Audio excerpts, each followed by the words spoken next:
So we've discussed using the normal table, unit normal table. I want you to, and as part of your learning check, you are being asked to take z-scores and navigate the unit normal table. So I'm giving you an opportunity to work with that. We have each of the columns that represent different pieces of information, the important note. But let's go ahead and discuss 6 rules for finding probability. This is really important, all right? I mean, I'm going to say everything that we discuss is important and it all should make its way into your notes, but this thing, highlight this, right? Put a star next to this, whatever it takes for you to emphasize to yourself the significance of this. This is very important. 6 rules for finding probability. The following rules should be applied when using z-scores to determine an area under the normal curve, okay? If a question asks you for the area above a positive z-score, you are going to calculate a z-score, take that z-score to the unit normal table, and figure out what does column C say for that z-score. This is rule number 1. For each of the rules I list here, the idea is that you'll have calculated the z-score and you're ready to move to the unit normal table. Rule number 2.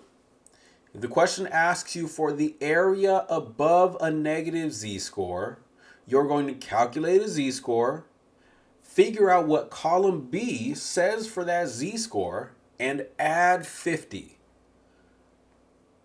The adding 50 is really important, and I'm going to show you on the next slide what that means. Why are we adding 50? To give a little preview, it's because when I'm asking you for an area above a negative z, I'm asking you to figure out what's happening between the mean and the z-score, right? That's where column B comes into play. But the reason that you add another 50 is because you have to account for the other 50% of cases, all right? As I mentioned, I'm going to show you on the next slide some illustrations that I've created in an effort to help you understand what I'm trying to say with these rules. Rule number 3, the area below a positive z-score, you are going to determine, find your z-score, calculate your z-score, use the unit normal table to figure out what does column B say, and then add 50. Rule number 4 is the area below a negative z-score. You're going to be using column C. If I'm asking you for the area between a negative z-score and a positive z-score, you're going to calculate z-scores for each of those scores and then find their column B for each of them and add those two numbers together. And if I ask you for the area between a negative z and a negative z, or for the area between a positive z and a positive z, you're going to calculate z-scores for each of them, figure out what each column B states, and then subtract them from one another.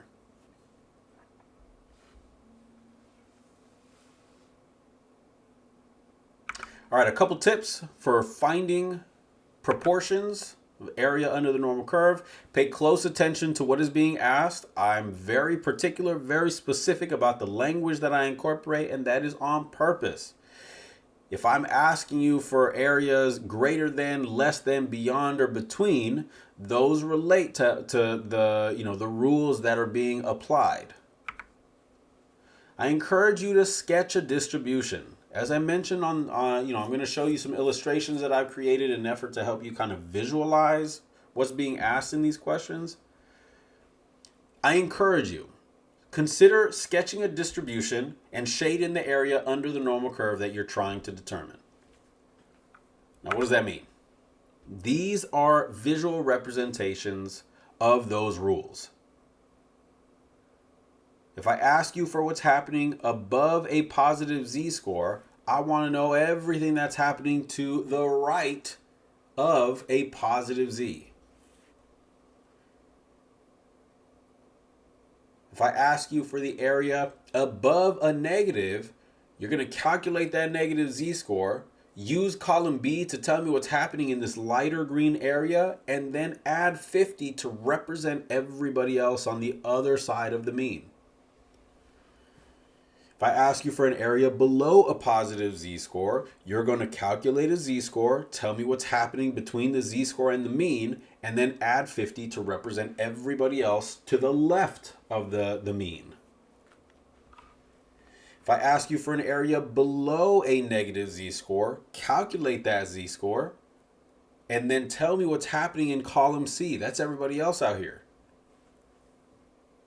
If I'm asking you for the area between a negative z and a positive z, you're going to find out what's happening at column B for each of those z-scores and add them together.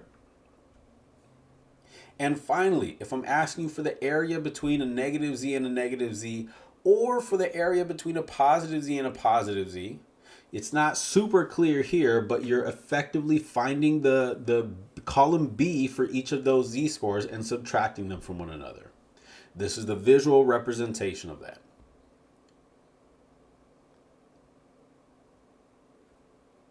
I've got a couple examples that we're going to take a look at. Example 1 is therapist caseloads. I give you everything that you need in the prompt. So suppose therapist caseloads average 115 cases with a standard deviation of 10. And assuming that caseload sizes are normally distributed, determine the percent of therapists that have a caseload larger than 135. You want to take your z-score formula, that's the first piece of this. You're going to plug in your numbers. The raw score that I gave you is that I'm asking you to work with caseloads larger than 135. 135 is our raw score here. I've also provided the mean to you. That's 115 in this case. And the standard deviation is 10. So you take your raw score, 135, subtract the mean of 115 divided by 10. That gives you 20 divided by 10. We have ended with a z-score of 2.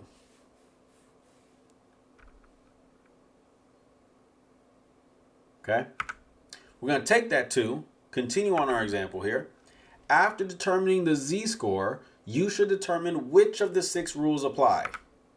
For this example, our z-score is 2, and the question asks for caseloads larger than 135. Therefore, based on our rules, we are going to apply Rule 1, which is the area above a positive z-score. Which means we're going to take our z-score, navigate the unit normal table, and then use column C for that z-score. I'm going to change, I think. Okay, so hopefully y'all are looking at the unit normal table right now. Navigating this unit normal table, we see that this particular one stops at 1.71. Remember that we calculated a z-score of 2. Moving to the next table, 2 is right here. And remember that for Rule 1, we're looking for column C. Column B says 47.72. Column C says 2.28. These are percentages. An area under the normal curve is a percentage. So while you do not have the percentage symbol here, you need to make sure that you report a percentage when you are, finalizing your answer. Come back over to the PowerPoint.